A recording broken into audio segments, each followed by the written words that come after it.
Crikey, I had to go and have a little lie down after video number 4 in this 10-part series. Right, video number 5, higher prices and limited options push car buyers from new to used. So what's going on here? Is it the fact that electric cars are so expensive they've pushed the prices of everything else up and now everybody's knackered and they're all buying old Volvos?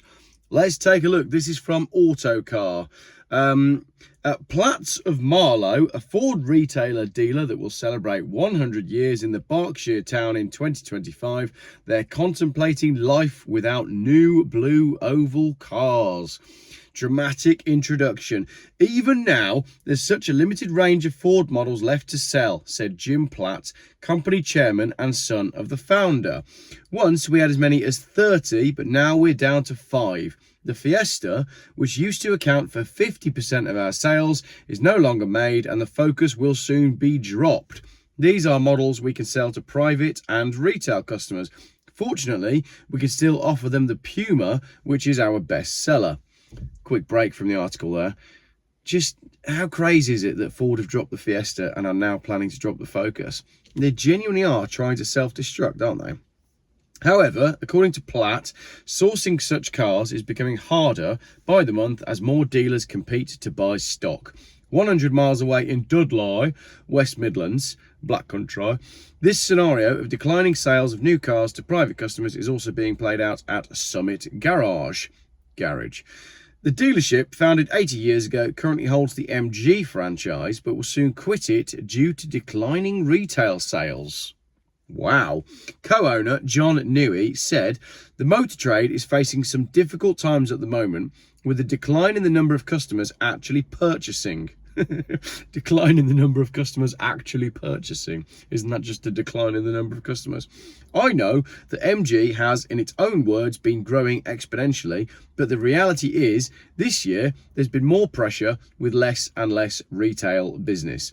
Figures from the SMMT, Society of Motor Manufacturers reveal the situation unfolding in the UK's car showrooms. According to the trade body, sales of new cars to private buyers fell 12.9% in May, taking the decline since the start of the year to 11.3%. This is what I keep saying on my YouTube channel. Private buyers are not really buying electric cars. Trade buyers, business users, they are, because they are heavily incentivized to do so.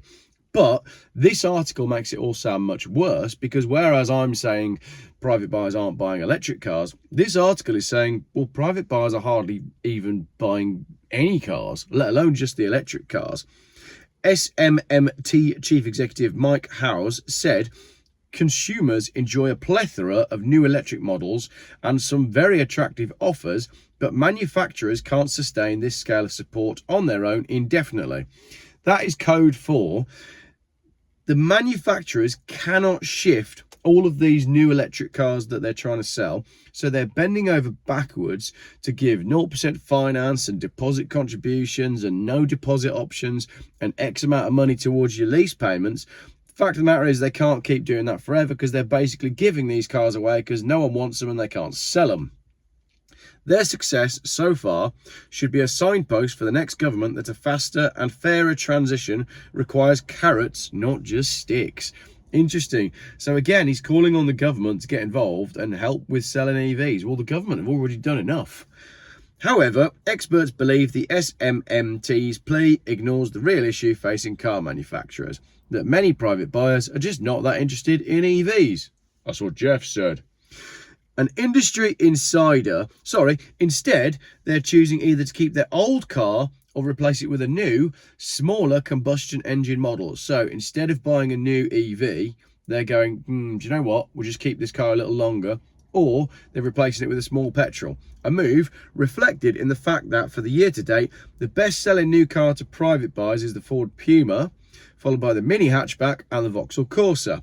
An industry insider told Autocar, the early EV adopters have all adopted. But now there's no transition because not enough people are prepared to abandon their combustion engine cars. Those who would like to replace their car with a new model of the same type are finding there's less choice and prices have risen to unaffordable levels. Hence, they're sticking with the car they've got or buying an older car. People say to me, like, what should I get? And genuinely, I know not everybody is up for driving around in a late 90s £1,500 Volvo. If you want to buy a car that's going to last forever, be easy to maintain, and still look quite good on Instagram pictures, just buy yourself a 1,500 quid Volvo Estate. Anything before about, well, I go before about 2000 and, well, to be honest, I buy car. Right, let's be honest here. I only really buy Volvo 850s, and the ones I buy are between 1994 and 1997. That's my sweet spot. But they don't cause you any trouble. They just seem to last. I know it might not be cool to put a £1,500 Volvo on your drive in front of your neighbours when they all lease cars, but you'll be the most sensible person on your estate, in an old estate. Those who would like to replace their car with a model of the same type are finding there's less choice, and prices have risen to unaffordable levels. For a growing number of these people, the answer is to buy a used car instead. In the same month that the SMMT revealed the continuing decline in private new car sales, it reported sales of used cars, which are bought by mainly private buyers, had increased by 6.5% during the first 3 months of the year to almost 2 million units, a 5-year high. With more of them entering the market, sales of used EVs increased, but easily the most popular cars were petrol, super minis, and the Ford Fiesta was the top seller. Again, the fact that Ford axed the Fiesta is just sheer, it was business suicide. You can't call it anything else. The strong performance is reflected by auction group BCA, which says that in May it recorded its second highest sales volume so far this year, that has seen a substantial increase in active buyers, and that used prices remain stable. So it seems that while the new car showrooms are quiet, the used car forecourts are busier than ever. So it finishes with saying, what were the best-selling used cars in 2024? I'll do them in order. Ford Fiesta, Vauxhall Corsa, Ford Focus, Volkswagen Golf, Mini Hatch, Vauxhall Astra, BMW 3 Series, Volkswagen Polo, Nissan Qashqai, Audi A3. My brother's looking to buy a new car, and he's looking at, in fact, both of my brothers have bought second-hand cars recently. One of them bought 30 grand Hyundai Tucson, and the other brother is looking at a 15 grand Porsche Cayenne.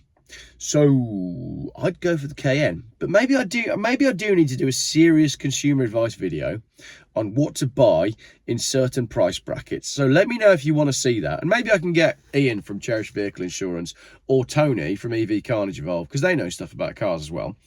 And maybe if you let me know in the comments what your actual budgets are for spending on a car, and we can give you some genuine consumer advice, because I appreciate, as I've said, not everyone is happy driving around in a 30-year-old £1,500 Volvo. Maybe that's just me. Also, if you all go and buy 30-year-old £1,500 Volvos, there won't be any left for me. And I like buying them. So there's that. So basically, yeah, as I've been saying all along, the only people buying new electric cars are business users. And then because they buy them every 3 years, they buy a new EV, and then in 3 years' time, that car goes into the private buyer market. At the point that goes into the private buyer market, there aren't any private buyers there to buy it, which is why the prices are absolutely bombing on second-hand EVs, because pretty much nobody wants a second-hand EV.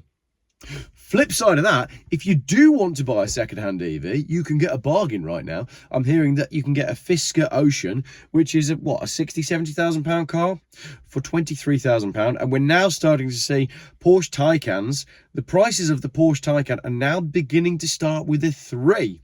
Richard from Challenge the Road sent me one the other day that was $39,995. So, you know, there will come a moment when I'll start filming in a second-hand Porsche Taycan, because they'll be 1,500 quid. Thanks very much for watching. Let me know your price budget in the comments, and I will make a video for you and what car you should buy. Also, let me know who you want to help me with that video of the various people that appear on the channel. And don't all say Rachel of Colchester because you all fancy her, although that could be good. Thank you very much.